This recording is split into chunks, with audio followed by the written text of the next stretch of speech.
పాత్రికేయ మిత్రుల సమావేశానికి అధ్యక్షత వహించినటువంటి మండల పార్టీ అధ్యక్షులు నరసింహారెడ్డి గారికి, అలాగే జిల్లా పరిషత్ మాజీ చైర్మన్ వేణు గారికి, అలాగే రవీణ గారికి, మాజీ సర్పంచ్ గారికి, తిరుపతన్న గారికి, సింగరేణి చైర్మన్ బొమ్మన్న గారికి, అలాగే మా టీఆర్ఎస్ పార్టీ కుటుంబ సభ్యులకు, గౌరవనీయులైనటువంటి కార్యకర్తలకు, యువమిత్రులందరికీ నమస్కారాలు. ముఖ్యంగా తెలంగాణ రాష్ట్ర ప్రభుత్వం ఏర్పడి, నూతన ప్రభుత్వం ఏర్పడి సంవత్సర కాలం అవుతా ఉన్నది.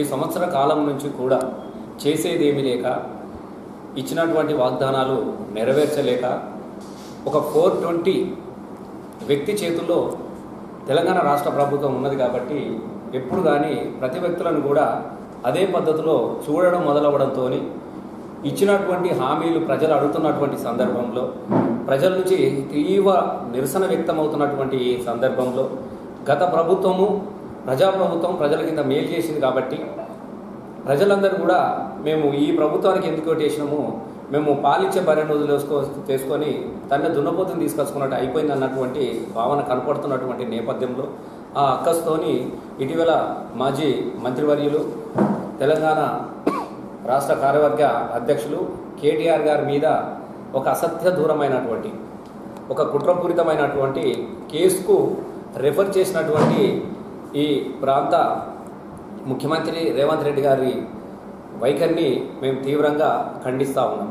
ముఖ్యంగా మరి మన కేటీఆర్ గారు చేసిన నేరం ఏంది అని చెప్పేసి అడిగితే దానిలో ఏం కూడా లేదు. నిన్ననే కేటీఆర్ గారు సభా సాక్షిగా తనే కోరినాడు, మీరు ఏదైతే ఆరోపణలు చేస్తూ ఉన్నారో ఆ ఆరోపణలన్నీ కూడా సత్యదూరమైనవి, అవాస్తవమైనవి. మేము ఏది ఉన్నా కూడా ఈ తెలంగాణ రాష్ట్ర సాధించినటువంటి పార్టీ బీఆర్ఎస్ పార్టీ, తెలంగాణ ఉద్యమంలో పాల్గొన్నటువంటి పార్టీ బీఆర్ఎస్ పార్టీ. నేను ప్రత్యక్షంగా 5 సార్లు తన పదవికి రాజీనామా చేసి ప్రజల పక్షాన నిలబడి తెలంగాణ రాష్ట్రంలో కీలక పాత్ర పోషించినటువంటి వ్యక్తులం మేము. ఈ తెలంగాణ బాగు కోసం, ఈ తెలంగాణ అభివృద్ధి కోసము, ఈ తెలంగాణ రాష్ట్రం యొక్క ఖ్యాతి ప్రపంచ ప్రఖ్యాతి కాంచాలన్నటువంటి ఉద్దేశంతోనే ఆలోచిస్తాము తప్ప దీనికి తక్కువ చేయడమనో, దీన్ని ఇంకోవైపు ఆలోచనతో మాతో ఉండవు. కాబట్టి నువ్వు ఏదైతే ఈ ఫార్ములా కార్ రేసు గురించి నిధులు దుర్వినియోగం అవుతున్నాయని చెప్పేసి నువ్వు ఆరోపణ చేసి నువ్వు ఏసీపీ వాళ్లకు కేసులో ఎప్పుడైతే రెఫర్ చేసినావో దాని మీద నేను అసెంబ్లీలోనే ఉంటున్నా, నిండు అసెంబ్లీలో ఉన్నా, నువ్వు కూడా ఉన్నావు.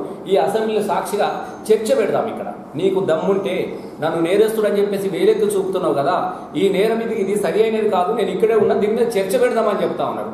ఎవరైనా కూడా చేసినటువంటి పనికి అసెంబ్లీలో చర్చ పెడదామని అడగడంతోనే నువ్వెందుకు భయపడి పారిపోయినావు? అసెంబ్లీలో చర్చకు ఎందుకు అనుమతిస్తున్నావు అంటే నువ్వు పెట్టినటువంటి కేసులో దానిలో ఏమీ లేదు, అది వ్యక్తిగతమైనటువంటి కుట్రపూరితమైనటువంటి కేసు. కాబట్టి నువ్వు దానికి అసెంబ్లీలో చర్చకు మరి ఇంత పెద్ద కేసు అని నువ్వు చెప్తా ఉన్నావు. దానికోసం గవర్నర్ దగ్గరికి పోయినావు, అనుమతులు అడిగినావు. ఈ కార్ రేసులో 50 కోట్లు, అసలు 50 కోట్లు అనేది పెద్ద సమస్యనే కాదు ఒక తెలంగాణ రాష్ట్ర ప్రభుత్వానికి హైదరాబాద్లో. మరి 50 కోట్ల దుర్వినియోగమే అని చెప్పేసి నువ్వు ప్రజల్లో ఏదైతే నువ్వు కన్ఫ్యూజ్ చేసి క్రియేట్ చేద్దామని నువ్వు అనుకున్నావో వారే అడిగినప్పుడు నిజంగా నీలో నిజాయితీ ఉంటే, ఈ కేసు వాస్తవమే అయితే అసెంబ్లీలో చర్చకు నువ్వు ఎందుకు అంగీకరించలేననేది ఇలా మా వాయిస్ కాదు, ప్రజలు కూడా అడుగుతూ ఉన్నారు, ప్రజలు కూడా అడుగుతున్నారు, ప్రజలు కూడా అంటున్నారు. అవునాయా, మరి ఆయన తప్పు చేసినా నువ్వు అంటున్నావు కదా, తప్పు చేయలేదు అంటున్నావు, అసెంబ్లీలో చర్చకు పెట్టరాదు. పనికిరాని వచ్చేట్టు మస్తుగా మాట్లాడుతున్నారు. తాగుబోతులను తీసుకొస్తున్నాడు, గుండగాలను తీసుకొస్తున్నాడు, పానపరాగాలను తీసుకొస్తా ఉన్నాడు. ఇవాళ అక్కడ చూస్తుంటే ఆ కళ్ళు కంపౌండ్లా కనబడతా ఉన్నది. అసెంబ్లీ చూస్తూ ఉంటే రౌడీలు, గుండాలు, అసలు ఒక మాట్లాడే పద్ధతి లేదు. రైతులందరూ రైతుకు రుణమాఫీ సగం కూడా కాలేదని దాని మీద చర్చ పెడదామని అంటే కూడా చర్చకు ఉండదు. ప్రజలకు అవసరాల మీద, ప్రజా సంక్షేమాన్ని, వారి గ్యారంటీల మీద మాట్లాడదామంటే దానికి చర్చ ఉండదు. వ్యక్తిగత దూషణాలతోని ప్రజల యొక్క ఆకాంక్షను, ప్రజలైతే ఏదైతే అడుగుదామనుకుంటారో ప్రజా సంక్షేమం మీద ఇలా చర్చ లేవనెత్తటువంటి పరిస్థితి కూడా లేదు, మాట్లాడే పరిస్థితి లేదు. ఇలా ఏ పార్టీ అని కూడా అదే మాట్లాడుకుంటా ఉన్నారు. నిన్న కూడా ఎంఐఎం పార్టీ నుంచి కూడా అక్బరుద్దీన్ కూడా అదే అంటున్నాడు, మీకు సభ నడిపే చేతనైతే లేదు, కనీసం సభ 119 ఎమ్మెల్యేలు కలిగినటువంటి సభ నడిపే పరిస్థితి లేదు, మీరు 4 కోట్ల మందిని ఎట్లా ప్రజలు మీరు పరిపాలిస్తాడు, ఇది ఏం సభ అని చెప్పేసి మీకు అనుకూలంగా ఒక ప్రతిపక్ష నాయకుడు ఉన్నప్పుడు బీజేపీ వాళ్ళు అదే మాట్లాడుతూ ఉన్నారు, ఎంఐ వాళ్ళు అదే మాట్లాడుతూ ఉన్నారు. మేమంటే ప్రతిపక్ష మాత్రమే మాట్లాడుతున్నాం అనగా అంటావు కాక మరి వాళ్ళు కూడా అట్లే మాట్లాడుతూ ఉన్నారు కదా.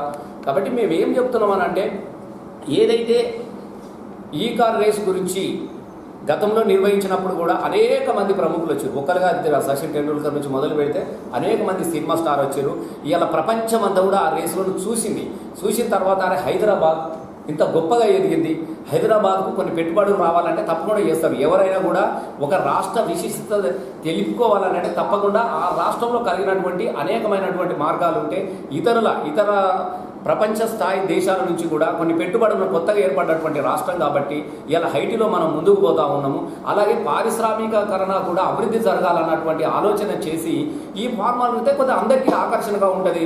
రేపు ఒక 4 ఎలక్ట్రికల్ కంపెనీలు వస్తాయి, కార్ల కంపెనీలు వస్తాయి, బ్యాటరీ కంపెనీలు వస్తాయి, ఇంకోటి వస్తాయి. కాబట్టి ఇవన్నీ రావాలనంటే ప్రపంచం యొక్క పారిశ్రామికవేత్తల యొక్క దృష్టిని ఆకర్షించాలన్నటువంటి ఆలోచన చేసి ఆ కార్ ఫామ్ రేస్ గతంలో ఉన్నటువంటి చంద్రబాబు నాయుడు ఉన్నప్పుడు కూడా ట్రై చేస్తే కూడా వాళ్ళకి ఇవ్వలేదు.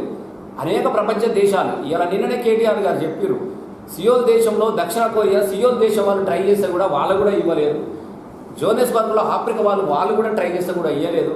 నేను అదే దాన్ని హైదరాబాద్కు తీసుకొని వచ్చినాం, ఒకసారి నిర్వహించినాం, చాలా అద్భుతమైనటువంటి స్పందన వచ్చినది. కాబట్టి రెండోసారి 4 సంవత్సరాలు కూడా మనకు అగ్రిమెంట్ చేసినారు. కాబట్టి దీన్ని మళ్ళొకసారి నిర్వహించాల్సినటువంటి అవసరాన్ని కూడా వాళ్ళు గుర్తు చేసినారు. దానికే